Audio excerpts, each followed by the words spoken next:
Magister Hukum Bisnis Universitas Gadjah Mada, dan dia sekarang menjadi salah satu advokat di Yogyakarta seperti itu, atau praktisi.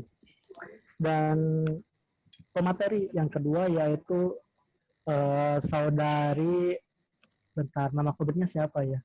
Evi apa namanya tuh? Evi aja udah. Evi Putri Julandari. Agak sedikit lupa ya, Pi. Nah, dia merupakan salah satu lulusan terbaik di Universitas Gadjah Mada. Dia S1 di UGM dan S2-nya pun di Universitas Gadjah Mada dengan jurusan Magister Hukum Bisnis. Mungkin tidak banyak basa-basi, langsung aja ke pemateri pertama, yaitu Saudara Ricky. Ricky ya? Ya. Ricky yang pertama, dipersilakan, Ki. Langsung aja, Ki. Oke. Terima kasih Saudara Teten Cendianto waktunya. Assalamualaikum warahmatullahi wabarakatuh. Waalaikumsalam. Selamat malam sahabat Justisia yang saya cintai. Pada kesempatan malam hari ini saya ingin sedikit sharing kepada sahabat semua mengenai polemik kepemilikan merek dagang Bensu. Nah, sebelum saya menjelaskan lebih lanjut mengenai merek dagang Bensu ini, saya ingin menjelaskan terlebih dahulu mengenai apa sih itu merek. Nah, secara umum, merek itu dapat diartikan sebagai tanda pengenal suatu produk dagang atau nama yang mencirikan jenis produk dagang tertentu. Nah, secara definisi, secara eksplisit diterangkan bahwa merek itu adalah tanda yang dapat ditampilkan secara grafis berupa gambar, logo, nama, kata, huruf, angka, susunan warna dalam bentuk 2 dimensi atau 3 dimensi, suara, hologram, atau kombinasi dari 2 atau lebih unsur tersebut untuk membedakan barang dan atau jasa yang diproduksi oleh orang atau badan hukum dalam kegiatan perdagangan barang dan jasa. Artinya di sini merek tersebut dapat berupa gambar, logo, nama, kata, huruf, angka, susunan warna sebagai pembeda atas produk itu tersebut. Nah, lalu dasar hukum yang digunakan sebagai payung hukum untuk melindungi hak atas merek tersebut atau hak orang yang pemegang merek tersebut, yaitu diatur sebagai dasar hukumnya yaitu Undang-Undang Nomor 20 Tahun 2016 tentang merek dan indikasi geografis, serta peraturan pelaksananya yaitu Peraturan Pemerintah Republik Indonesia Nomor 24 Tahun 1993 tentang kelas barang dan atau jasa bagi pendaftaran merek. Lalu ada Peraturan Menteri Nomor 67 Tahun 2016 tentang pendaftaran merek. Lanjut, dalam merek itu sendiri ada beberapa prinsip yang harus kita ketahui. Pertama, dalam merek itu ada prinsip khusus HKI, karena merek itu bagian dari HKI, maka prinsip HKI atau khususnya merek itu sendiri yaitu sebagai hak eksklusif. Lalu ada prinsip melindungi karya intelektual berdasarkan pendaftaran, artinya yaitu pemegang hak atas merek tersebut harus mendaftarkan merek itu terlebih dahulu. Lalu ada prinsip perlindungan yang dibatasi oleh batasan teritorial. Nah, artinya di sini merek itu dapat dilindungi di mana merek tersebut didaftarkan. Artinya kalau umpamanya merek dagang itu digunakan di Indonesia, yaitu hanya berlaku di Indonesia. Lalu ada prinsip perlindungan merek bersifat terbatas. Artinya pemegang hak milik atas merek itu bersifat terbatas. Lanjut. Nah, pertanyaannya, kapan hak atas merek itu didapat? Nah, hak atas merek didapat setelah merek itu terdaftar di Direktorat Jenderal Hak Kekayaan Intelektual, dan hak atas merek merupakan hak eksklusif yang diberikan negara kepada pemilik merek untuk jangka waktu tertentu.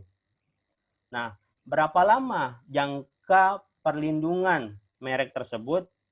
Nah, menurut Undang-Undang Merek dalam pasal 35 menerangkan bahwa merek terdaftar mendapatkan perlindungan hukum jangka waktu 10 tahun sejak tanggal penerimaan dan dapat diperpanjang yaitu 6 bulan sebelum jangka waktu berakhir dan 6 bulan setelah jangka waktu berakhir. Nah, dalam merek dikenal dua sistem pendaftaran, yaitu first to file system dan first to use system. Apa itu first to file system? Yaitu sistem pendaftaran ini didasarkan pada pendaftaran pertama. Artinya, siapa yang mendaftarkan merek terlebih dahulu, maka ialah pemilik hak atas merek. Lalu, apa itu first to use system? Yaitu sistem ini didasarkan pada pengguna pertama. Artinya, pemilik merek yang akan didaftar adalah orang pertama yang menggunakan merek tersebut. Karena kita di Indonesia itu menggunakan asas atau prinsip first to file use system. Nah, lalu bagi teman-teman yang mempunyai merek sebelum mendaftarkan merek itu, maka ada beberapa hal yang harus diperhatikan dalam mendaftarkan merek tersebut. Yaitu merek yang tidak dapat didaftarkan. Pertama yaitu merek yang bertentangan dengan peraturan perundang-undangan yang berlaku, moralitas agama, kesusilaan, dan ketertiban umum. Lalu hanya menyebut barang dan atau jasa yang dimohonkan pendaftarannya, membuat unsur yang dapat menyesatkan masyarakat, memuat keterangan yang tidak sesuai dengan kualitas, manfaat, atau khasiat dari barang dan atau jasa yang diproduksi. Selanjutnya, tidak memiliki daya pembeda, merupakan nama umum atau lambang umum. Nah, teman-teman yang ingin mendaftarkan mereknya harus memperhatikan hal-hal tersebut ini. Lanjut, nah sebelum merek itu didaftarkan, merek itu harus juga dapat ditolak. Nah, merek yang harus ditolak itu apabila permohonan itu ditolak jika merek tersebut mempunyai persamaan pada pokoknya atau keseluruhannya dengan pertama yaitu merek terdaftar milik pihak lain atau dimohonkan lebih dahulu oleh pihak lain untuk barang dan atau jasa sejenis. Lalu merek terkenal milik pihak lain untuk barang dan jasa sejenis. Merek terkenal milik pihak lain untuk barang dan atau jasa tidak sejenis yang memenuhi persyaratan tertentu. Nah, lanjut. Kita merujuk langsung kepada kasus merek bensu tersebut. Kita ketahui bahwa geprek bensu ini atas kepemilikan atas Robin Onsu. Lalu kedua ada ayam geprek bensu, yaitu kepemilikan atas nama PT Ayam Geprek Beni Sujono. Nah, bila kita melihat bahwa geprek bensu punyanya Ruben ini didaftarkan merek ke Dirjen HKI tertanggal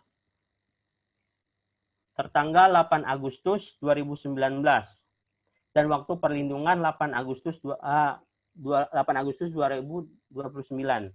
Lalu ayam geprek bensu atas nama PT Ayam Geprek Beni Sujono yaitu mulai dibuka tanggal 17 April 2017, lalu didaftarkan ke Dirjen HKI tertanggal 3 Mei 2017 dan waktu perlindungan 3 Mei 2027. Nah, dari sini kita dapat melihat berdasarkan sistem pendaftaran tersebut berdasarkan asas first to file system, yaitu siapa yang pertama kali mendaftarkan merek tersebut, maka ialah sebagai pemilik hak merek tersebut.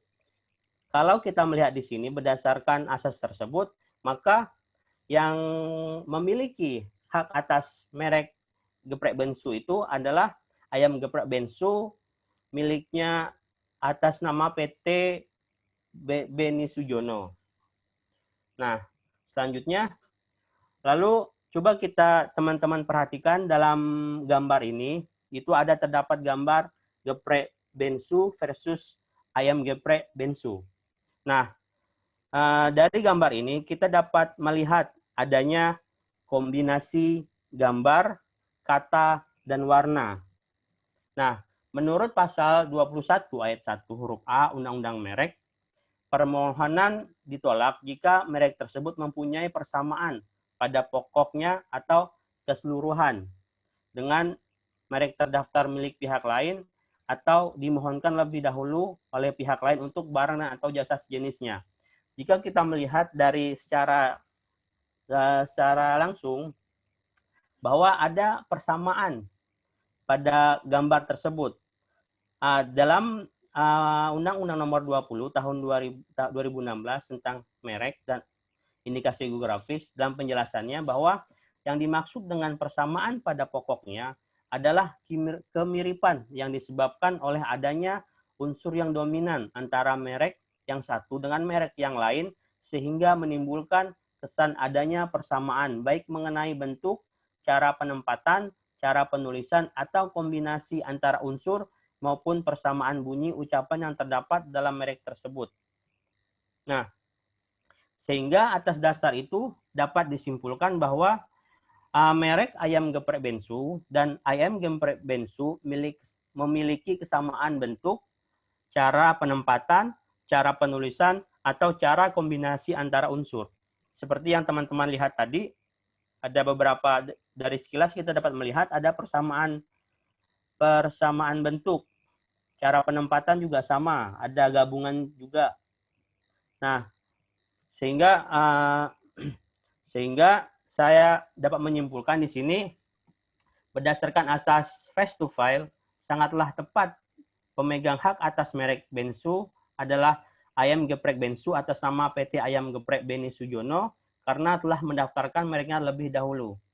Lalu merek dagang geprek Bensu memiliki kesamaan pada pokoknya atau keseluruhan dengan merek dagang ayam geprek Bensu, baik dari bentuk, cara penempatan, dan penulisan, sehingga sangatlah perlu membatalkan pendaftaran merek tersebut agar tidak menyesatkan masyarakat.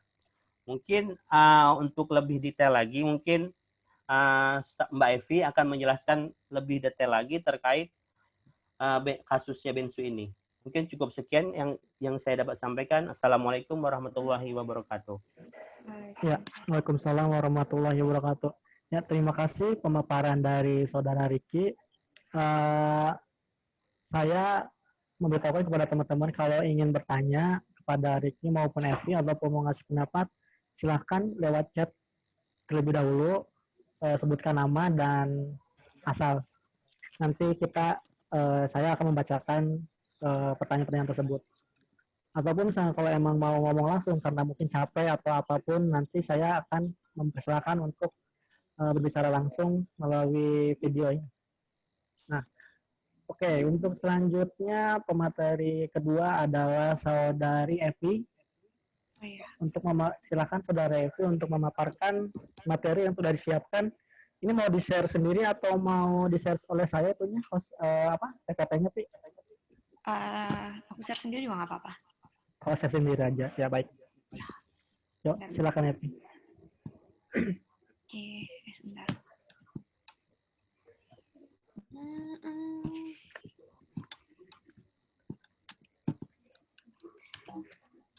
Oke, baik. Jadi tadi udah dijelasin sama rekan saya Riki mengenai polemiknya sedikit, kasusnya mengenai polemik kepemilikan merek dagang geprek Bensu ini, yang mana kemarin kayak santer sebenarnya siapa sih pemilik sahnya, siapa sih, kok bisa sih ada dua logo hampir sama dan namanya sama, terus kok bisa ada dua gitu, kok bisa. Jadi kali ini saya akan menjelaskan dulu kronologi kasusnya. Jadi setelah saya baca-baca artikel termasuk putusannya dan di berita-berita, saya rangkum seperti ini ya. Jadi Ruben Onsu itu punya gerai geprek Bensu, namanya geprek Bensu. Terus yang satunya Beni Sunjoyo yang diwakilkan anaknya, yang siapa namanya? Pokoknya Beni Sunjoyo ini punya ayam geprek Bensu. Nah, ternyata usut punya usut, mereka berdua ini pernah melakukan kerjasama di tahun 2017. Sama-sama, tapi yang pertama kali mendirikan itu sebenarnya ayam geprek Bensu. Terus pas sudah jalan sekitar sebulan, 2 bulan, ternyata si ayam geprek Bensu ini, yang milik Beni Sunjoyo ini, menarik Ruben Onsu sebagai brand ambassador untuk ayam geprek Bensu. Nah, terus geprek bensu ini udah lumayan agak rame. Tiba-tiba 4 bulan kemudian, si Ruben Onsu menarik diri dari kerjasamanya sebagai brand duta ambassador dari Ayam Geprek Bensu, dan ternyata mendirikan juga Geprek Bensu dengan logo dan nama yang sama, yaitu Geprek Bensu pada tahun yang sama, sekitar 4 bulan setelah pendirian dari Ayam Geprek Bensu. Terus pada tahun 2018 si Ruben Onsu ini mengajukan gugatan bahwa dia mengklaim kalau ayam geprek bensu, merek geprek bensu ini tuh yang pemilik sahnya adalah dia. Dan ternyata gugatan itu ditolak tahun 2019 di Pengadilan Niaga. Terus diajukan lagi, masih tidak terima, diajukan lagi upaya hukum kasasi, dan ternyata putusan kasasi itu menguatkan putusan dari Pengadilan Niaga. Selanjutnya, kenapa sih gugatan Ruben Onsu itu ditolak? Nah, seperti yang tadi kita ketahui, bahwa si ayam geprek bensu yang milik Benny Sunjono ini kan telah berdiri tahun Maret 2017.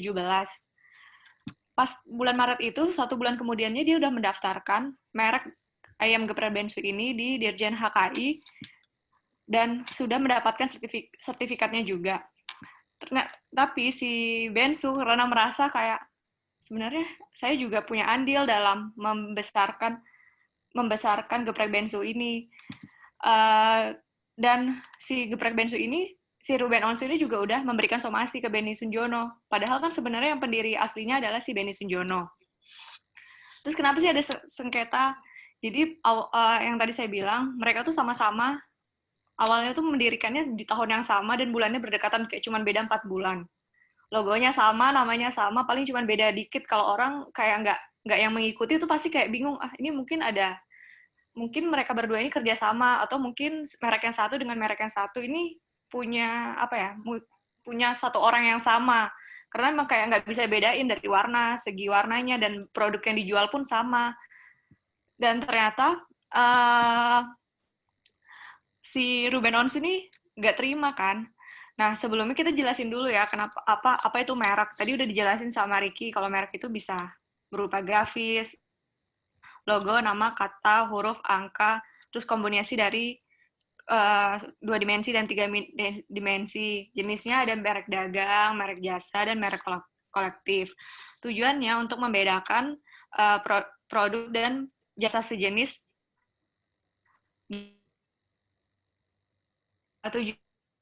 Nah, tadi prinsipnya juga udah dijelaskan kalau prinsip dari merek itu harus first to file. Yang pertama kali memohonkan pendaftaran itu yang memiliki hak atas merek tersebut.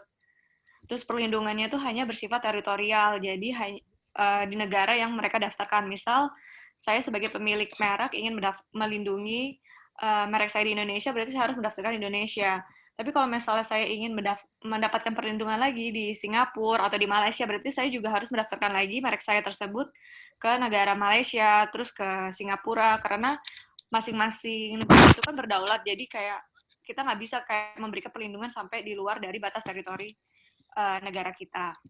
Terus jangka waktu perlindungannya ini terbatas, hanya maksimal 10 tahun dan bisa diperpanjang.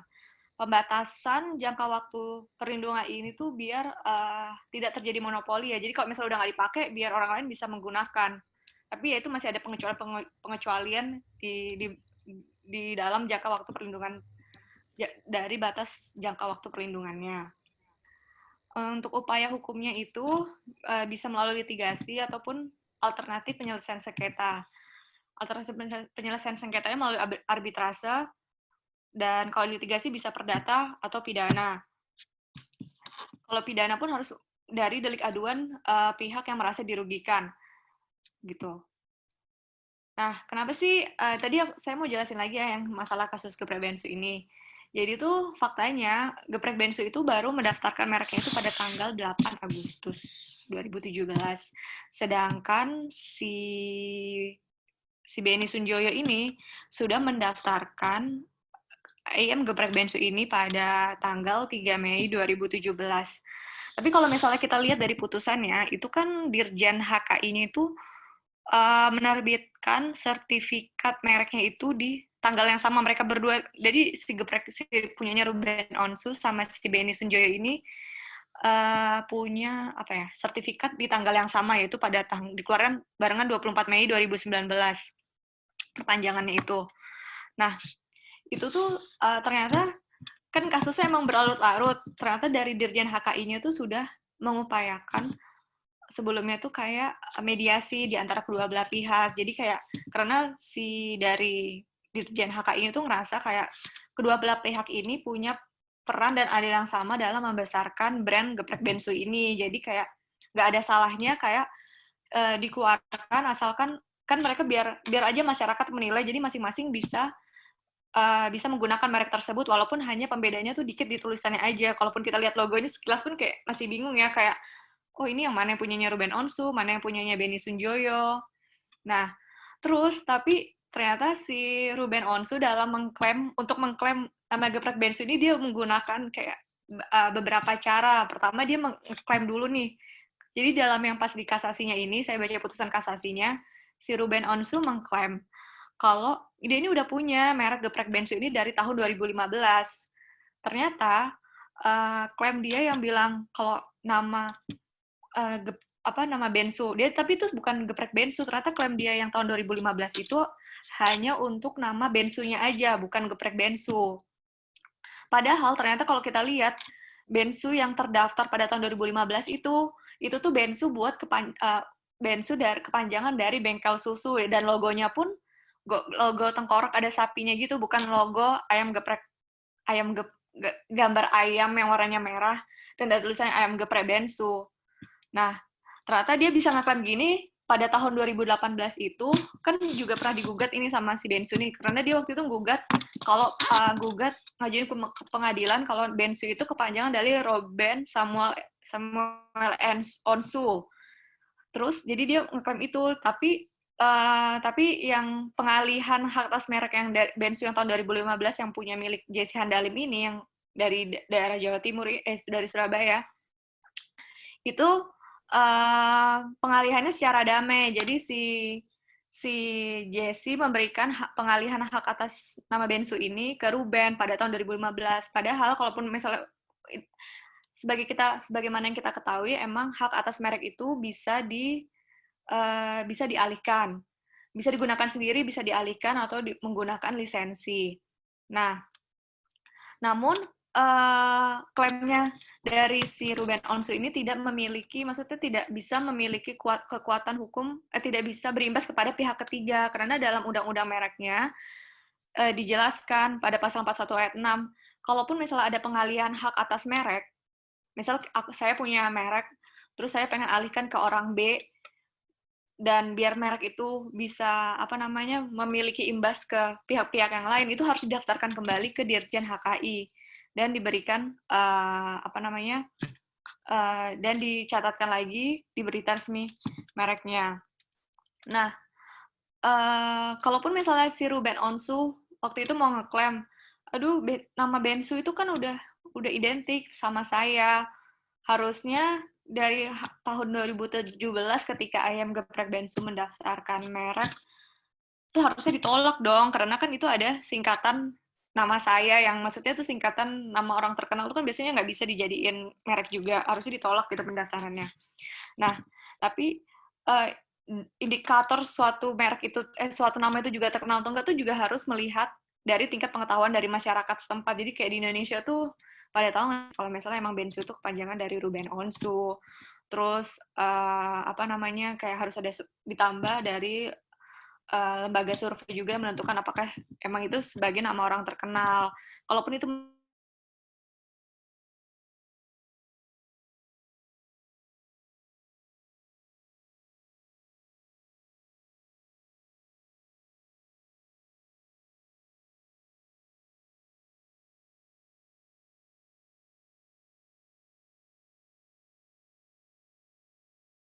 membatalkan permohonan pendaftaran geprek bensu dan membatalkan merek terdaftar atas nama bensu, geprek bensu itu ya.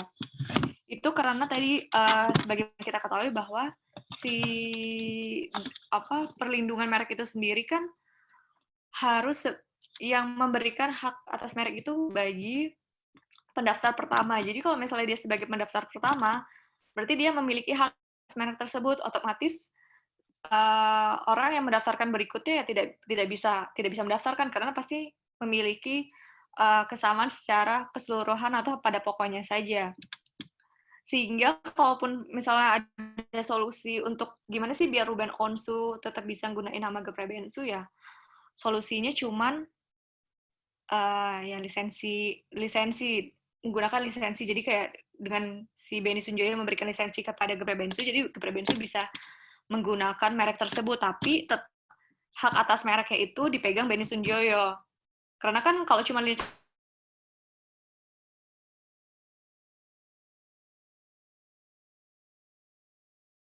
atau hak eksklusifnya itu udah berpindah ke orang lain. Tapi kalau cuma menggunakan lisensi, itu hak eksklusif dari merek tersebut itu tidak berpindah, hanya diizinkan. Udah mengupayakan mediasi untuk kedua belah pihak dengan dasar kedua belah pihak itu memiliki andil yang sama dalam membesarkan brand-nya. Apalagi waktu untuk membesarkan brand itu kan baru sebulan jalan, terus sudah merekrut si Ruben Onsu sebagai brand ambassador-nya dan makin bikin usahanya itu makin gede. Aja sertifikatnya barengan. Dua-duanya bisa. Pembedaannya dikit yaitu kayak ada tulisan AM-nya, yang satu nggak ada tulisan AM dan yang satunya ada tulisan AM. Itu tuh biar masyarakat menilai gimana kualitasnya. Terus tadi ini yang pengalihan haknya ya, kayak pengalihan hak itu bisa berbagai cara, ada pewarisan, wasiat, wakaf, hibah, perjanjian, atau sebab lain tuh misalnya lisensi.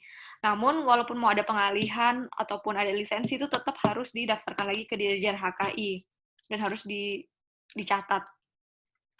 Nah, kasus yang serupa itu ini ayam goreng Nyonya Soeharti yang ada di Jogja. Kayak kita tahu kan kayak ini sama yang bedain ada gambar si Ibu Nyonya Soehartinya, satu cuman gambar ayam. Ada 2 ayam gitu. Nah, ini kan awalnya sebenarnya pemiliknya satu ya, kayak suami istri. Terus tiba-tiba bercerai, terus kayak mereka masing-masing karena itu usahanya udah lumayan ramai dan menguntungkan, udah komersil. Akhirnya kayak ya udahlah biar dua-duanya dua-duanya tetap punya merek atas Soeharti itu, akhirnya dua-duanya ngajuin dan dikeluarkan 2 sertifikat dan biarkan masyarakat menilai. Tapi masyarakat juga kalau misalnya masyarakat yang asli Jogja kayak paham gitu yang mana yang benar-benar punya Nyonya Soeharti, yang mana yang punya suaminya, mantan suaminya, pasti mereka kayak tahu yang logo ayam nih bukan punya istrinya atau suaminya, yang ada gambar Nyonya Soehartinya nih yang punya istrinya. Terus kalau misalnya kasus yang hampir yang kalau misalnya yang kayak hampir tuh apa ya? IKEA tuh kan ada yang IKEA di Indonesia sama IKEA Swedia. Nah, tapi yang ini padahal kita tahu kan kalau IKEA itu merek terkenal gitu, kayak itu udah merek furniture terkenal kayak di mana-mana ada. Cuman ini kasusnya malah kalah di Indonesia. Bukan kalah sih, tapi karena si IKEA internasionalnya ini ternyata terbukti kayak 3 tahun itu udah 3 tahun berturut-turut tuh tidak menggunakan mereknya di Indonesia. Jadi yang PT IKEA kepanjangannya Intan Khatulistiwa Esa Abadi ini ngajuin ngajuin permohonan untuk penghapusan merek yang terdaftar si IKEA ini, biar dia tuh bisa daftarin si IKEA yang di Indonesia ini bisa mendaftarkan mereknya, yang merek atas pemohonnya dari Indonesia, bukan si Swedia. Nah, dari putusan PN-nya ini memenangkan si IKEA yang dari Indonesia, dan MA juga menguatkan putusan dari pengadilan niaganya. Tapi ini ternyata dia ini gugatannya hanya untuk untuk memberikan kekuatan hukum kalau si IKEA ini benar-benar udah nggak gunain merek dia ini 3 tahun berturut-turut di Indonesia. Jadi kalau pihak lain mau gunain IKEA bisa dong, mau daftarin. Tapi kan kalau kita ingat-ingat ini kan IKEA tetap merek terkenal ya. Jadi tapi dari si majelis hakimnya tetap ya udah nggak apa-apa, ini emang kalau dilihat dari undang-undangnya sih sah-sah aja kalau misalnya ada orang yang mengajukan permohonan untuk dihapus ya ini dari daftar merek, kan udah 3 tahun udah nggak diperpanjang, 3 tahun pun 3 tahun berturut-turut udah nggak digunakan lagi di Indonesia, jadi bisa dong saya ngajuin kalau misalnya saya mau daftarin nama IKEA. Ya sah-sah aja kalau menurut hukum Indonesia, tapi nanti harusnya balik lagi waktu di Dirjen HKI kan ketika mau mendaftarkan merek itu harus melewati kayak harus melengkapi syarat administrasi. Nanti kalau udah lolos harus ada pemeriksaan substantif lagi, apakah ini mereknya ini bukan termasuk merek yang bakal ditolak dan merek yang apa ya namanya, tidak melanggar, maksudnya bukan karena ingin membonceng, dan emang merek ini yang didaftarkan tuh ya beretikat baik, bukan ingin menjatuhkan atau membonceng citra dari merek-merek terkenal seperti itu. Sekiranya kalau misalnya masih ada yang bingung tentang kasus Geprek Bensu atau saya kecepatan dalam menjelaskan, nanti bisa ditanyakan kembali ya. Gitu. Terima kasih. Udah selesai Putri? Evi? Udah Tan, sudah. Oh iya, terima kasih. Ya, berikut pemaparan dari kedua pemateri, yaitu Ricky dan saudari Putri. Evi, mohon maaf. Nah, bagi teman-teman yang ingin bertanya, silakan chat aja di kolom chat ya. Nah, di sini sudah ada beberapa pertanyaan. Saya bacakan aja. Yang pertama dari Nuzulul Hidayah. Mau bertanya apakah yang dilakukan oleh Ruben Onsu yang menempatkan stafnya ke dapur ayam geprek Bensu masuk ke pencurian rahasia dagang? Silakan yang mau menjawab mungkin dari saudari Evi ataupun Ricky. Oke, dari saya dulu ya. Saya akan jawab yang Ruben Onsu menempatkan stafnya ke dapur ayam geprek Bensu masuk pencurian rahasia dagang apa enggak? Sebenarnya kalau kita misalnya, kalau misalnya itu kita bikin usaha, terus kita kerja sama temen, itu kayak sah-sah aja nggak sih kalau kita emang itu tuh menurut saya tuh sah kalau kita tuh naruh teman, misalnya naruh staff kita untuk ditaruh di bagian keuangan kah, atau di bagian dapur kah untuk apa ya? Untuk ngecek quality control-nya biar sesuai standar. Namanya juga orang kerja sama, pasti kan pengen usahanya tentang long last, tetap sesuai dengan standar mutu yang dari awal sudah ada di dalam perjanjian mereka. Tapi beda cerita ketika ya makanya sebelum melakukan kerjasama itu kayak harus dibuat perjanjian yang rinci sekali, kayak nanti kalau misalnya mereka nanti putus kerjasamanya harus kayak gimana kah, atau bolehkah dia bikin juga yang hampir sama, apa itu harusnya ditulis di perjanjiannya, itu untuk mengantisipasi kalau misalnya terjadi ya ini kayak kerjasamanya putus tiba-tiba. Tapi kalau menurut saya kalau misalnya ditaruh di bagian dapur ya nggak masalah selama itu untuk quality control, nggak bisa juga dibilang mencuri rahasia dagang. Karena rahasia dagang sendiri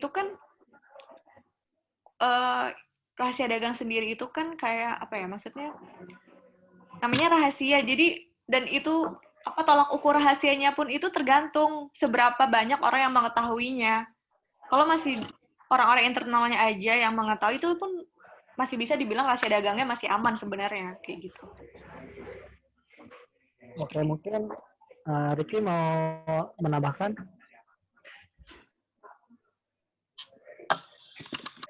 Unmute dulu Ricky. Nah, Oke, saya akan menjelaskan sedikit terkait apa pertanyaan ini, terkait apakah dilakukan oleh Ruben Onsu yang menempatkan stafnya ke dapur ayam geprek Bensu masuk ke pencurian rahasia dagang. Kalau saya berpendapat ini masuk ke dalam pencurian rahasia dagang. Jadi kembali lagi seperti yang Evi jelaskan tadi, karena tidak adanya perjanjian antara antara karyawan yang ditempatkan oleh Ruben Onsu ke dalam ayam geprek miliknya Beni Sunjoyo, tidak ada perjanjian, sehingga sebagaimana yang Evi jelaskan tadi, bila mana ada terjadinya pemutusan penarikan karyawan tersebut, maka akan membuka rahasia dagangnya itu pada pihak lain. Gitu.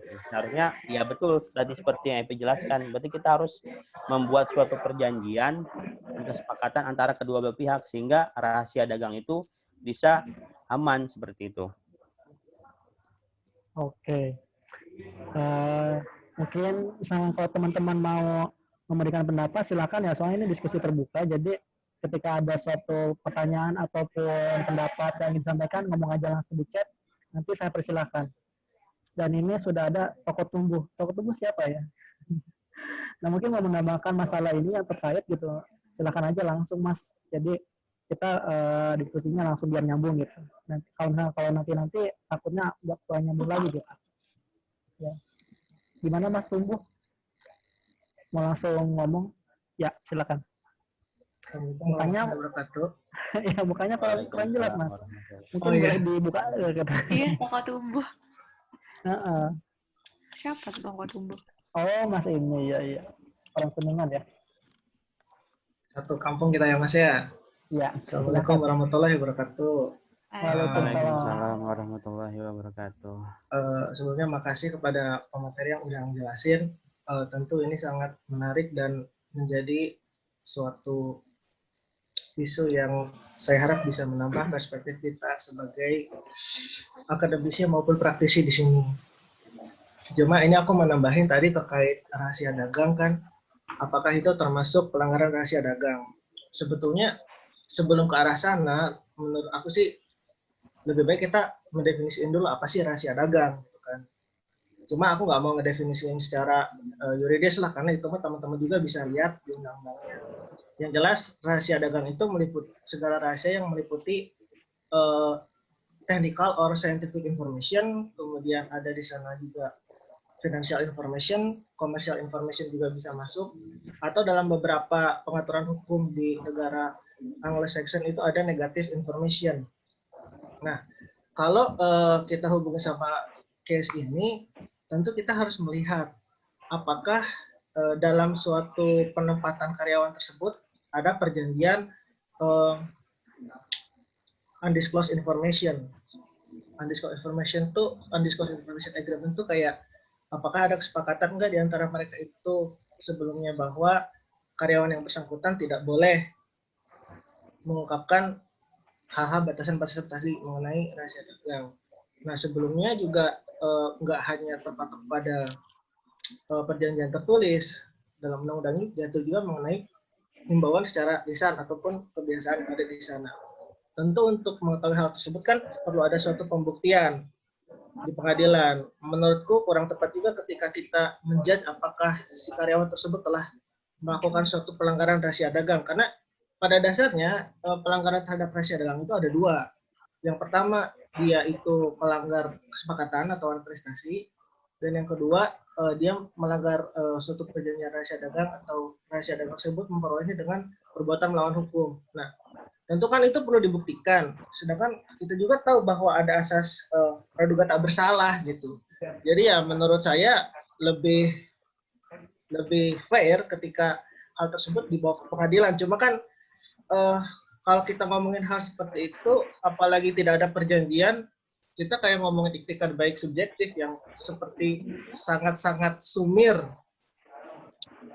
untuk dibuktikan, sehingga ya perlu adanya kesadaran dari para pelaku usaha untuk dia tuh betul-betul concern untuk membuat suatu perjanjian rahasia dagang itu. Di kita tuh kenapa nggak concern? Karena memang HKI sendiri kan konsepnya tuh dari negara lain gitu kan, sangat-sangat kapitalistik gitu. Sedangkan masyarakat kita tuh religius magis komunitas, sehingga memang ada gap di situ dalam hal permasalahan sistem hukum, dalam hal pemahaman masyarakat terhadap hukum, sehingga ya ada gap lah di sana. Demikian dari saya, terima kasih. Assalamualaikum warahmatullahi wabarakatuh. Ya, baik, terima kasih atas tambahannya terkait dagang rahasia dagang. Mungkin di sini ada teman-teman yang lain yang ingin menambahkan atau ingin memberikan pendapat. Silakan sebelum ke pertanyaan selanjutnya. Nggak ada? Nah, kalau nggak ada, saya lanjut ke pertanyaan kedua ya. Pertanyaan kedua dari Tuti Mazida. Bertanya terkait merek bensu yang memiliki kemiripan. Apakah terdapat ketentuan seberapa merek tersebut memiliki kesamaan satu sama lain sehingga keduanya diberikan hak merek dari Dirjen HKI. Yang memiliki kemiripan, apakah ketentuan seberapa merek tersebut memiliki kesamaan satu sama lain sehingga keduanya diberikan? Nah, jadi intinya bahwa pertanyaan ini tuh seberapa harus ada pembedanya tuh seberapa besar sih, atau agar kedua merek itu meskipun agak-agak mirip tapi bisa digunakan. Mungkin intinya seperti itu ya. Mungkin siapa gitu. dulu yang Baik. akan menjelaskan? Dari saudara Epi dulu ya? Ya, Oh ya, saya dulu silakan. ya akan menjawab. Ya, Jadi boleh. gini ya, sebenarnya tuh namanya merek itu kan harus jadi pembeda antara barang-barang sejenis. Misal ini ada ayam geprek, ayam geprek, ya harusnya mereknya beda-beda dong, nggak sama. Jadi kayak kita bisa bedain, oh ini merek dari si A, oh ini merek dari si B, ini merek dari si C. Dan sebelum mendaftarkan merek pun di awal biasanya tuh ada penelusuran dulu apakah merek ini tuh udah didaftarkan terlebih dahulu. Nah, cuman kasus yang si Bensu ini kan panjang ya ceritanya. Yaitu balik lagi dari Dirjen HKI-nya yang menentukan apakah mau memberikan atau tidak. Apalagi melihat kedua belah pihak ini punya andil yang sama dalam membesarkan brand-nya. Terus, dan pernah kerjasama juga kan. Biasanya emang ya namanya sama-sama orang usaha, terus lagi pengen ngeklaim, sama-sama ngeklaim ini milik siapa yang paling benar. Tapi jadi kalau misalnya dalam merek itu nggak boleh sama, persamaannya tuh nggak boleh secara keseluruhan atau pada pokoknya. Jadi secara keseluruhan tuh ya identik, bikinnya sama-sama, yaitu tadi logo ayam, warnanya merah, geprek bensu. Kalaupun misalnya ada lagi kemiripan secara pada pokoknya, itu biasanya mungkin kayak orang sekilas lihat, oh ini hampir sama ya, mungkin dari warnanya atau layoutnya atau bentuk mereknya itu sama, tapi ternyata tulisannya beda. Itu berarti cuman mereknya itu sama pada pokoknya. Tapi kalau sama-sama pada keseluruhannya ya benar-benar identik, dia bikin yang sama, terus didaftarin. Kayak misalnya apa ya, merek handphone Samsung, terus merek Samsung, terus sebenarnya udah didaftarin Samsung itu memiliki PT ini, terus kita juga daftar Samsung dengan logo yang sama, itu berarti mereknya itu mirip secara keseluruhan. Tapi kalau misalnya merek itu mirip secara pada pokoknya ya kayak yang punya Bensu dan ayam geprek Bensu ini, menurut saya itu mirip ya hampir keseluruhan, tapi pada pokoknya ya hampir semuanya keseluruhan lah malah kayak gitu. Jadi sebenarnya harusnya nggak boleh. Harusnya ketika sudah ada yang kayak gitu, udah nama aja sama, itu sebenarnya juga udah nggak bisa gitu. Oh, berarti intinya itu kalau merek itu yang penting ada pembedanya gitu, jangan terlalu mirip. Mungkin dari nggak boleh segi sama persis, nggak boleh. tulisan, logo dan segala macamnya itu emang harus bisa ada pembedanya seperti itu ya, jangan terlalu mirip gitu kan, sehingga keduanya mungkin sedikit saran aja sih, kayaknya misalnya kalau emang mau dipakai antara bensu dan ayam bensu tuh mungkin dirubah apa namanya tuh, kayak mungkin logo ayamnya, mungkin warnanya juga bisa juga, atau mungkin ayamnya bisa diganti dengan apa gitu kan, itu dan namanya ada juga pembedanya. Ya, dan namanya juga karena soalnya sudah ada ayam geprek bensu, terus tiba-tiba ada geprek bensu, jadi kayak bingung juga kan, ayam geprek bensu sama geprek bensu apa bedanya. Jadi merek yang nggak boleh daftarin juga yang bisa membingungkan masyarakat, jadi kayak nggak bisa bedain sebenarnya ini punyanya si A atau si punyanya si B, atau mereka itu punya salah satu pihak yang sama, maksud saya. Ya benar, berarti sehingga intinya biar nggak bingung gitu masyarakat atau konsumen, agar membedakan juga mana yang benar-benar geprek yang milik Bensu dan merek yang emang milik tadi Beni Sujono ya, atau Beni siapa? Iya, Beni Sunjoyo. Oh ya, Sujoyo. Oke, mungkin dari teman-teman ada yang ingin menambahkan, silakan sebelum ke pertanyaan selanjutnya. Iya, ditambahkan silakan. Aku mau nambahin dikit kan. Oh iya, Riki tadi kirain ngeblank. Oke, siap. Oh, silakan Pak Riki. Ya, terkait dengan apakah ada terdapat ketentuan seberapa merek tersebut memiliki kesamaan.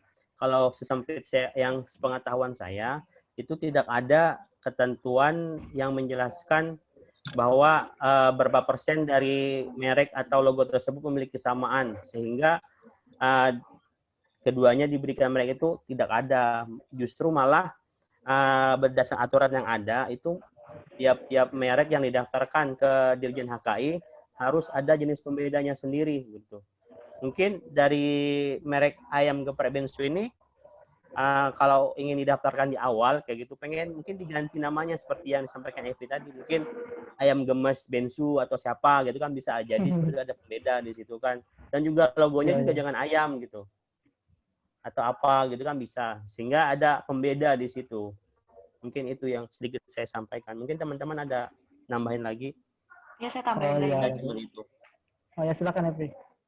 Jadi intinya nanti balik lagi ke Dirjen HKI-nya yang menentukan dan mengukur apakah merek A dan merek B ini punya kemiripan secara keseluruhan atau pada pokoknya, itu yang menentukan lagi dari Dirjen HKI-nya. Tapi kalau dari secara undang-undang, nggak boleh emang mendaftarkan merek yang memiliki kemiripan secara keseluruhan atau pada pokoknya. Tapi tolak ukur emang kayak gimana, balik lagi ke Dirjen HKI yang menentukan ketika ada pemeriksaan secara substantif.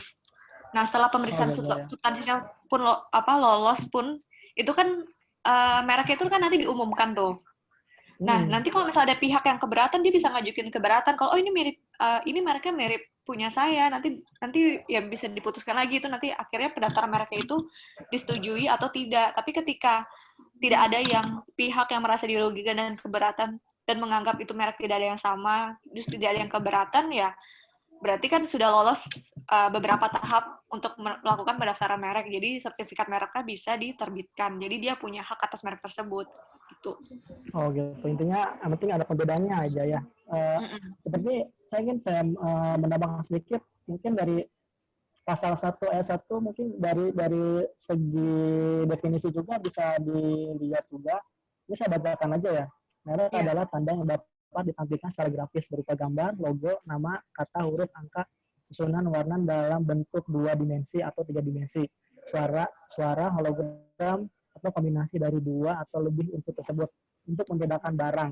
Nah, di sini garis bawahnya untuk membedakan. Berarti kalau ada merek itu, intinya bagaimana si merek itu bisa membedakan salah satu jasa atau barang dari yang A atau dari A dan B gitu. Ini harus ada pembedaan. Seperti itu. Mungkin di sana juga agak bisa dipahami sedikit mengenai perbedaannya seperti itu. Mungkin di sini tadi ada yang ingin menambahkan, saudara siapa? Toko tumbuh lagi. Ya, silakan. Terima kasih materi dan moderator. Menarik banget sih. Nambahin sedikit.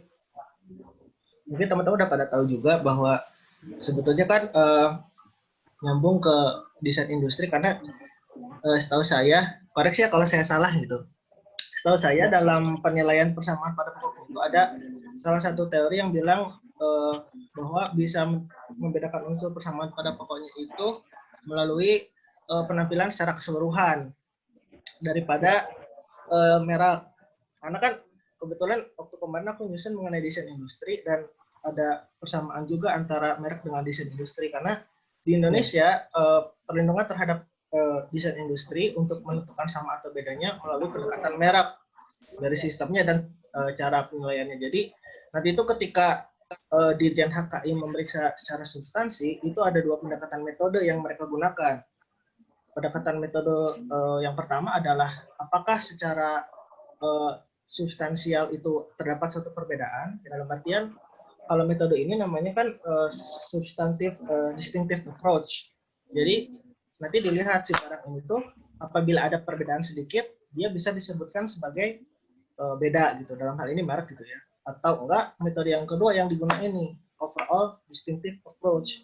Karena kan kalau untuk FII aja sih ya, untuk menilai metode yang digunakan oleh Dirjen KI itu, mereka bakal melihat apakah ada common point sama different points-nya itu kayak gimana. Melalui definisi dalam pasal 1 tadi yang udah disebutkan oleh Mas Tete. Cuma memang permasalahannya mungkin ini masih menjadi permasalahan yang perennial juga, dalam artian selalu menjadi perdebatan di bidang ilmu desain karena menentukan perbedaan itu pada dasarnya di ilmu desain itu adalah suatu hal yang subjektif.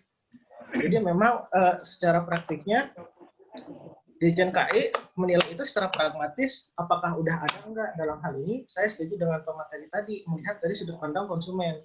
Karena kan pada ujung-ujungnya ini melihat apakah konsumen ini merasa kebingungan atau enggak dalam nanti memilih suatu produk yang kaitannya dengan merek gitu ya. Dan sebetulnya kenapa disambungin sama desain industri karena desain industri ini adalah sesuatu yang memperkuat merek gitu. Jadi merek dan desain ini relate. Gitu sih paling. Terima kasih. Oke. Berarti menurut Bapak Tumbuh ini, tokoh Tumbuh ini, itu metode ya, cara untuk membedakan bagaimana membedakan merek satu dengan yang lainnya, seperti itu ya Pak ya? Betul. Oke, untuk apabila nggak ada yang mau ditambahkan dari teman-teman, mungkin saya ke pertanyaan selanjutnya, yaitu dari Yudhistia Putra. Izin bertanya kepada para narasumber.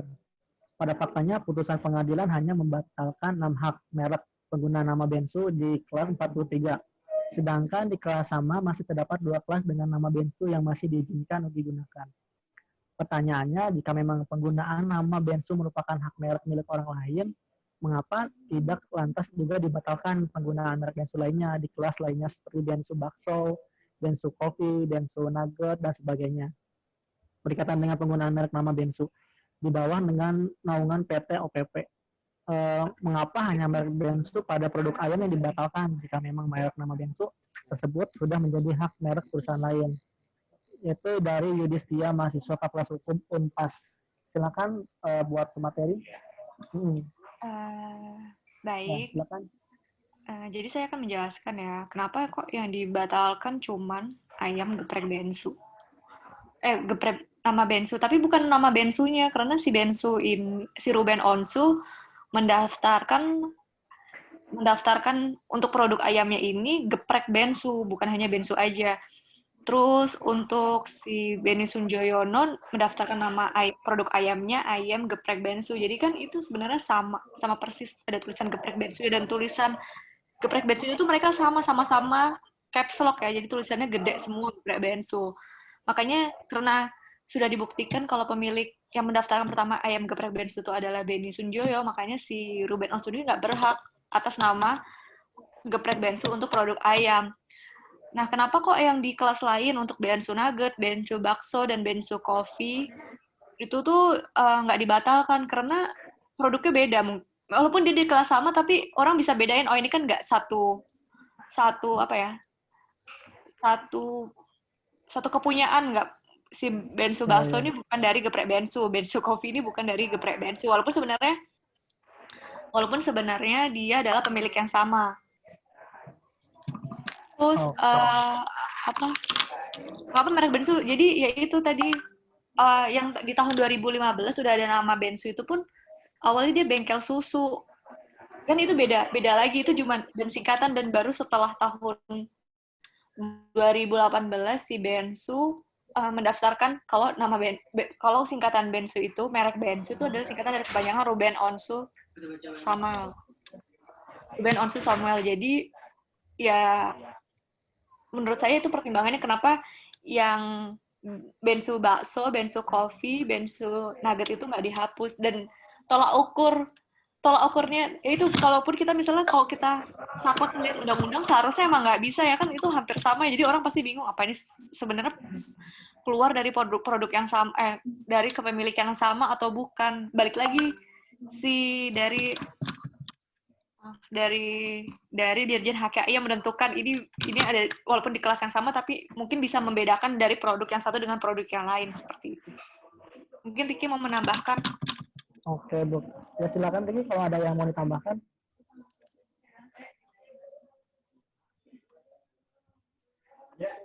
Ya. Saudara Ricky ada di tempat atau dia nge-hang ya? Dia AFK kayaknya. Mungkin dari yang lainnya juga mungkin ada yang ingin disampaikan. Silakan, siapa aja. Jadi gini ya, jadi mungkin tadi masih bingung. Mungkin masih bingung ya. Tapi lebih simpelnya itu karena produk yang dijual sama dan namanya sama-sama ada unsur geprek bensunya. Makanya itu mungkin yang jadi pertimbangan hakim akan memberikan kebingungan bagi para customer yang ingin beli produk ayam itu. Jadi bingung, nggak bisa membedakan, apalagi dari logonya, tulisannya, warna tulisannya juga sama, makanya itu dibatalkan. Tapi kenapa yang bensu nugget, bensu bakso, bensu kopi itu nggak dibatalkan? Karena produk yang dijualnya beda walaupun dia di kelas yang sama. Tapi orang masih bisa bedain, karena pun ini kasusnya udah mengambil perhatian publik, jadi publik pun bisa membedakan, oh sebenarnya ayam geprek bensu ini punyanya si Benny Sunjoyo sekarang, dan geprek bensu ini sekarang udah sebenarnya dia nggak boleh pakai namanya geprek bensu sih, dari yang Ruben Onsu mungkin dia harus ganti nama. Tapi mereka bakal tahu kalau misalnya oh bensu ini, bensu bakso, bensu coffee punyanya Ruben Onsu seperti itu. Oh iya, berarti intinya itu karena yang dipermasalahin itu bukan karena merek bensunya, tapi suatu logo yang emang penjualannya juga sama-sama menjual ayam geprek, dan logonya pun hampir mirip dari tulisan maupun logo yang lainnya gitu kan, sehingga itu yang dipermasalahkan. Misalnya kalau yang masalah produk-produk lainnya itu karena penjual yang emang nggak dipermasalahkan dan produknya pun berbeda seperti itu, bukan begitu ya saudara itu ya? Iya, dan kalaupun misalnya dia sudah menjadi merek yang terdaftar, berarti kan secara administrasi, secara pemeriksaan substantif, dan ketika ada pengumuman sampai sertifikat itu diterbitkan kan tidak ada masalah, berarti aman-aman aja, tidak ada pihak yang dirugikan. Ketika memang ada sudah pun terdaftar, makanya masih ada upaya hukumnya kan, bisa digugat, bisa diselesaikan secara di luar pengadilan atau di dalam pengadilan. Kalau misalnya masih ada pihak yang dirugikan atas merek yang terdaftar itu, seperti itu. Nah, prinsipnya balik lagi, pendaftaran merek itu untuk melindungi pendaftar yang beritikat baik. Jadi kalau misalnya ternyata, jadi awalnya mikirnya ya baik aja orang mau melindungi hak mereknya dia, tapi ketika ternyata itu hanya untuk menjatuhkan citra dari merek yang udah terkenal atau yang merek yang sudah ada, yang sebelumnya kan pasti nggak mungkin juga bisa terdaftar seperti itu. Iya. Berarti intinya kan emang dari segi produk lain tidak ada yang emang mengadukan masalah merek bensu ini, yang hanya dipermasalahkan itu ya emang yang namanya itu ya geprek bensunya gitu kan, bukan masalah produk lain gitu, seperti itu. Iya, dan yang menjadi sengketa itu kan karena di publik itu kadang pembeli ternyata belinya di ayam geprek bensu, tapi komplainnya ke geprek bensunya si Ruben Onsu. Terus kadang yang dari Ruben Onsu mungkin pembelinya ngeklaim ngekomplain ke ayam geprek bensu. Jadi kan kayak orang memang benar-benar masyarakat itu tidak bisa membedakan antara satu dengan yang lainnya. Jadi kayak makanya pengadilan harus memutuskan salah satunya, udah ini nggak bisa. Apalagi yang dua-duanya itu juga nggak bisa. Yang salah satunya ya, yang kalau yang ayam geprek bensu ternyata yang punya Benny Sunjoyo ini tidak pernah mempermasalahkan, ya udah kalau dia mau pakai nggak masalah. Tapi kan malah yang ngeklaim ini si Ruben Onsu. Jadi ya malah pengadilan menegaskan kalau sebenarnya malah dia yang nggak berhak untuk make, kayak gitu. Oh, berarti ya salah satu pertimbangannya mungkin dari si hakim ini ya karena emang membingungkan juga dari si masyarakat ya, karena emang sama-sama menjual ayam geprek dan logonya pun sangat mirip sekali, hanya membedakan dari ayamnya aja ya. Jadi itu yang mungkin jadi permasalahannya dari permasalahan geprek bensu ini, seperti itu. Iya. Ya. Untuk gimana? Nambahin. Ini Mas Toko Tumbuh mau nambahin kayaknya. Mas Toko Tumbuh mau nambahin lagi atau gimana? Atau itu yang tadi ya? Ngarang. Anda jangan ngarang ya? Anda. Enggak. Oh iya, ini mungkin ini yang tadi ya. Oh iya, maaf. Jadi mungkin untuk ke pertanyaan selanjutnya ya. Ada lagi nggak? Oh iya, mau nambahin deh biar orang maksudnya buat nambah. Oh ya, silakan itu. Pengetahuan aja. Kalaupun misalnya ada merek terkenal tapi dia belum didaftarkan di Indonesia pun, seharusnya terus ketika orang Indonesia mau daftarin, ini ada merek terkenal nih mau daftarin di Indonesia. Harusnya dari DJI HKI juga udah melakukan penelusuran terlebih dahulu, harusnya nggak bisa diterima. Tapi ketika ternyata udah terdaftar dan akhirnya yang merek terkenal itu dari luar negeri tahu, oh kok malah di Indonesia didaftarin tapi bukan atas nama saya, itu tetap bisa diajukan untuk digugat atau dibatalkan, dan pemilik sahanya si merek terkenal, karena kan merek terkenal itu ada indikatornya, dia ada pengecualiannya. Kalau ada pengecualiannya kalau merek terkenal itu tetap bisa mengeklaim kepemilikannya walaupun dia bukan pendaftar pertama di negara tersebut, asalkan emang indikator merek sebagai merek terkenal itu terpenuhi. Oke. Ini mengenal ini nih Jo. Nah, memang nggak mengenal konsep famous trademark kalau di Indonesia. Iya. Mengenal kok kalau merek terkenal di Indonesia itu di Indonesia kenal konsep merek terkenal. Tapi maksud saya kan kalau misalnya Geprek Bensu kan juga harus dilihat indikator terkenal merek terkenalnya itu kayak berapa lama. Gitu. Jadi kalau misalnya kalau cuman kayak yang bukan termasuk indikator merek terkenal, tetap baliknya itu dia first to file. Jadi yang pertama kali yang mendaftarkan itu yang berhak atas hak mereknya. Tapi kalau misalnya ternyata itu kategori merek terkenal dan dia bukan pendaftar pertamanya tapi malah orang lain, pihak lain yang mendaftarkan, itu kan berarti sudah ada etikat tidak baik sehingga bisa dibatalkan untuk pendaftarannya dan hak atas mereknya itu beralih ke pemilik dari merek terkenal tersebut. Ya. Baik. Saudara Riki masih nyambung nggak, Saudara Riki? Halo. Oh, ini masih ada. Tadi. Oh, ada ya. Mau nambahin atau gimana, Ki? Cukup kayaknya aku. Udah. Cukup ya? Ya. Ya. Ada pertanyaan lagi nggak di sini?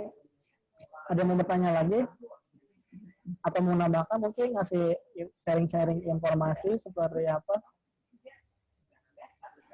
Silakan. Sebelum ini tutup juga, masa masih siang ya, jadi silakan yang bertanya atau penasaran boleh di kolom chat. Ada?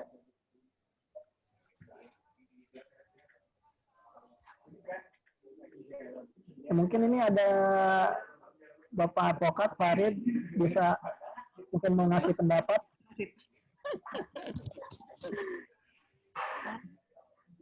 Hai Farid. Gimana Farid? Farid nambahin dong. Ya, di sini kita bebas ya. Mana Bapak Farid? Ya. Enggak. Ya, hilang dia. Oh, masih ada nggak Farid? Halo? Halo? Oh iya. Jelas suaranya, silakan Farid. Kok tutup? Ya. Halo? Ya, kedengeran Farid. Kedengeran ya? Ya. Ya, silakan. Halo. Ya, halo. Dengar. Nah, saya nggak mau nanya, cuma pengen dengerin aja. Cukup. Oh gitu, jadi pendengar setia ya? Enggak, sebenarnya gini, saya pengen tahu sebenarnya saya ikutan, pengen tahu untuk menentukan. Ini kan sebenarnya persoalannya masalah similaritas, kan? Masalah adanya persamaan atau kemiripan antara satu merek dengan merek yang lain gitu kan.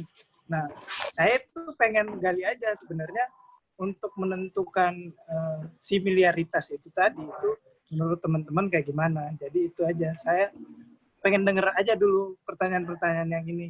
Nanti kalau ada pertanyaan baru saya ikutan. Oke. Lanjut. Oh, berarti perlu dijawab. Enggak nanya. Enggak nanya, ingin menyimak dulu katanya. Ya, baik. Jadi sebenarnya menentukan similaritas itu yang paling pokok itu sebenarnya yang gampang, yang lumrahnya aja, yang gampangnya aja gitu jelasinnya. Ya gampangnya dua, dia sama secara keseluruhan atau sama pada pokoknya tapi tidak sama, berarti itu kayak nggak sama persis. Kalau sama ya plek, kayak ya sama plek dia secara keseluruhan ya plek gitu. Nah pertanyaannya itu kan by the book, itu yang pada praktiknya beda lagi. Yang berhak untuk menentukan kan Dirjen KI. Nah teman-teman menurutnya gimana itu? Tahu nggak sebenarnya prosesnya kayak gimana di dalam? Enggak sih, itu kan balik ke Dirjen HKI-nya. Lagian juga kalau misalnya mau jujur-jujur pun banyak juga kayak kasus yang sebenarnya mirip-mirip tapi bisa terdaftar aja, kayak berarti ya emang harusnya dibenerin Dirjen HKI-nya. Oke. Oh berarti benar Dirjen HKI-nya. Iya, karena soalnya maksudnya kayak banyak juga yang soalnya si Dirjen HKI-nya ya, pas saya baca di koran Tempo gitu, kayak dari si ketua Dirjen HKI-nya pun bilang kalau misalnya untuk pemeriksaan merek pun kayak udah nggak segampang dulu, karena satu merek itu kayak maksudnya mau ngecek di kelas yang maksudnya untuk pengecekan mereknya itu kayak sekarang tuh udah banyak, jadi kayak butuh waktu yang lama, udah nggak kayak segampangnya Iya. dulu. Jadi kalau misalnya ada kesalahan, misalnya hampir-hampir mirip tapi bisa terdaftar ya dimaklumin kayak gitu. Gitu. Tapi Oke. kan sebenarnya sependek pengetahuan saya, itu kan kita mengacu ke apa sih namanya? Ada 11 klasifikasi yang sudah ditentuin oleh WHO.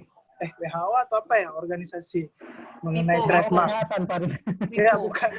WIPO. Ya, kita bicara doang itu Ya. mah. Iya. Nah, sebenarnya kan ada 11 klasifikasi. Jadi untuk menentukan adanya itu kan berarti harusnya dari DNKI udah menentukan klasifikasi si ini, si A, si B, si C. Gitu loh. Itu nambahin aja sih sebenarnya. Ya, terima kasih. Nambahin boleh nggak? Siapa nih namanya? Boleh silakan. Mas Toko Tubuh ini siapa sih namanya? Ya ada dong, tahu aja. Begini, tadi Toko Tubuh. Bang, izin menjawab senior, Bang Farid Abidin. Mas Toko Ya, Izin Tubuh. menjawab pada senior. Jawab apa nih? Jadi Senior, Mas. apa namanya? Kalau Kak Abang bilang tadi kan WIPO bilang bahwa ada 11 klasifikasi, sebetulnya itu kaitannya dengan Locarno Agreement. Locarno Agreement. Perjanjian Locarno lah, di sana yang menentukan bahwa ada 11 klasifikasi perbedaan jenis daripada pemberian suatu merek. Desain industri juga mengacunya ke sana. Kemudian kalau mau tahu bagaimana tingkatan-tingkatan cara ngebedain suatu barang atau dalam hal ini merek, sepengetahuan saya sih kalau lihat dari jurnalnya Bu Ranti Fauzamayana, salah satu ahli desain industri di Unpad, itu ada 3 tingkatan. Yang pertama identik, yang kedua mirip, dan yang ketiga tidak mirip. Kalau kita ngomongin tingkatan yang pertama, identik, kedua barang itu betul-betul sama, baik secara substansinya maupun secara penampilan keseluruhan. Kalau kita ngomongin similar gitu ya, sama, dia itu ada perbedaan-perbedaan pada komponen-komponen tertentu, tapi kalau dilihat secara keseluruhan masih sama. Contoh, kayak kita lihat kamera belakang di iPhone sekarang sama HP Android dari Chinese lainnya. Itu kan sebetulnya kalau dilihat secara keseluruhan, itu masih sama-sama aja kan posisi kamera, kemudian bentuknya. Tapi apabila diteliti lebih lanjut, itu ada perbedaan. Nah, kalau nggak sama, memang itu baik secara substansi maupun penampilan keseluruhan, itu sangat berbeda. Gitu sih Bang, kalau yang bisa saya tambahkan dari Oke. gitu. Nah, terima kasih atas penambahan materi, bukan materi tapi memberikan pendapat dari Saudara Tubuh dan Farid. Mungkin dari yang lainnya ingin menambahkan. Mbak Riza Biasanya menambahkan. Mbak Hanifah biasanya paling excited gitu untuk berdiskusi. Mungkin ada yang menambahkan Mbak Hanifah. Halo Mbak Hanifah. Kak Putri mungkin udah siap-siap mau ngomong ya Kak Putri, ada minum dulu, bisa ditambahin. Oh iya, Kak Putri bisa. Mungkin Bapak Saudara Rohmat mungkin memberikan info. Siapa aja sok ini aja bisa berpendapat atau mau bertanya, silahkan. Kita tidak membatasi ya. Ada? Mungkin Saudara Kana, Kana mau Mas nanya. Taufik. Saya satu-satu ya. Mas Yudhistia, Manujulu, Mbak Dita, Mbak Walida, dan Mbak Walida ada 2 ya? Ini ada Mas Raihan nih, siapa kamu Oh, nambahin? Mas Rehan mau bertanya atau mau memberikan pendapat lain? Silakan. Sepertinya tidak ya. Mau tanya nih, kira-kira Oh boleh. Saudara Ahmad mau bertanya. Boleh, silakan Pak. terkait ayam geprek bensu, ayam geprek bensu sama ayam geprek bensu sama geprek bensu itu enakan mana sih sebenarnya? Kurang tahu ya Mas ya, nggak pernah makan dua-duanya. Mbak Bisa Liza, nggak sih dijadikan patokan lebih diunggulkan yang lebih enak gitu misalnya? Lebih favorit di masyarakat, misalnya kayak di masyarakat, Iya. oh lebih laris yang ayam geprek bensu ternyata, terus itu aja yang dimenangkan misal, itu bisa nggak sih? Nggak bisa. Oh, nggak bisa ya? Kan balik lagi, prinsipnya harus first to file. Jadi yang pertama kali mendaftarkan tuh yang mendapatkan perlindungan merek gitu. Mungkin menambahkan juga mungkin maksud Hamad itu dari segi rasa.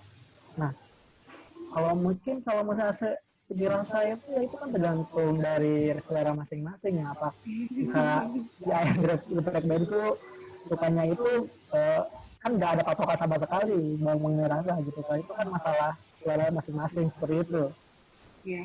ya. Mungkin kalau rasa nggak masuk. Lagian kalaupun Iya. menjadi indikator merek terkenal juga nggak karena rasanya, tapi seberapa apa ya kayak volume penjualannya, terus seberapa terkenalnya, kayak promosinya seberapa gencar kayak gitu-gitu.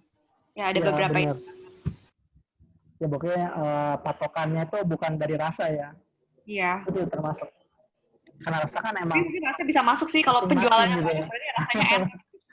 Ya itu selera masing-masing ya. Iya benar. Oke, ini tidak ada yang mau bertanya atau menambahkan mungkin? Tidak ada ya? Mbak Liza. Silakan.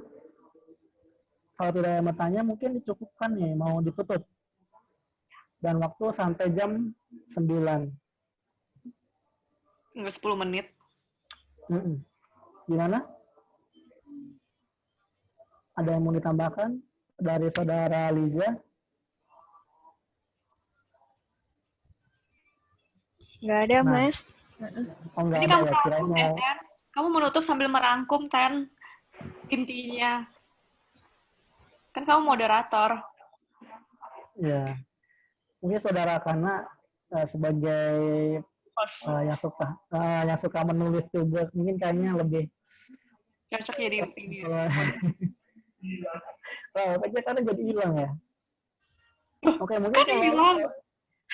ada videonya ada.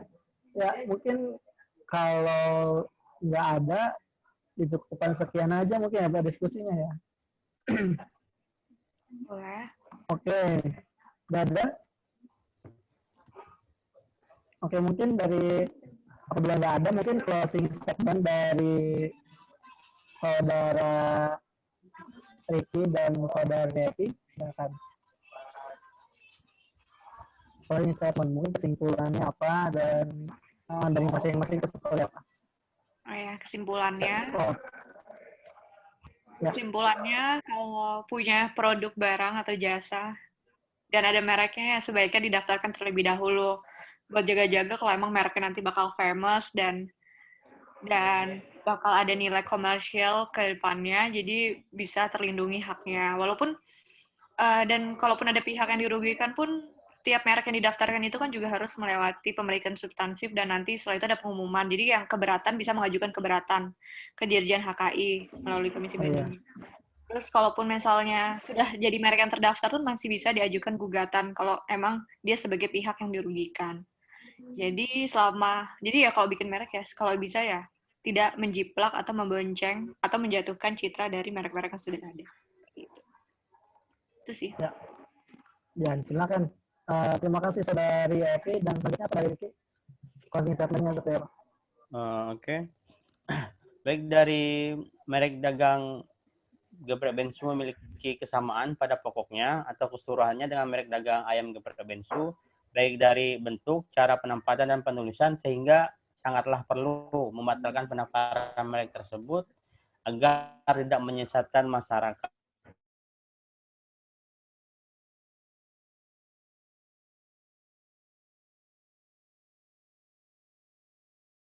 Saya